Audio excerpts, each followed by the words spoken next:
Growing up and seeing Scorsese and George Lucas's and Francis Ford Coppola's, Spielberg's and De Palma's movies growing up in the 70s before I even knew these guys' names. And then now I'm a young man in the 80s. Now I know all their names, and and they're the great movie brat generation. They were the directors of our time. They were the exciting filmmakers. Even though they were getting older by the 80s, they still had this youthful kind of energy about them. The whole kind of concept that they were all kind of friends amongst each other and they all came from film school. It was just really, really exciting. I personally gravitated to De Palma for, I guess, various different reasons, I think. Well, everybody likes Spielberg and everybody likes Scorsese. I'm not going to sign up to the most popular dude in school. That's not my thing. Not only that, like there were people that, back then, if you were a cinetiste or whatever, the people who really didn't like De Palma. You weren't going to get into gigantic fights, arguments over Scorsese. You weren't going to get into gigantic arguments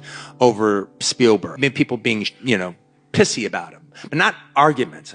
Now I'm like, oh no, the guy's a fucking rip-off artist, man. He's no fucking good. He just fucking steals everything from Hitchcock. He's a piece of shit. And then like, no, you're the piece of shit. Way fucking better than Hitchcock. Part of loving De Palma back then was getting into fights about him and getting into arguments about him and practically getting into fistfights and defending him. Defending him was a thing. But also one of the things that I liked about him, I also think he's one of the great comedy directors, not so much his comedies, frankly, except for the early 60s ones, but the satire and comedy inside of his thrillers, even inside of some of his action movies, is fucking hysterical.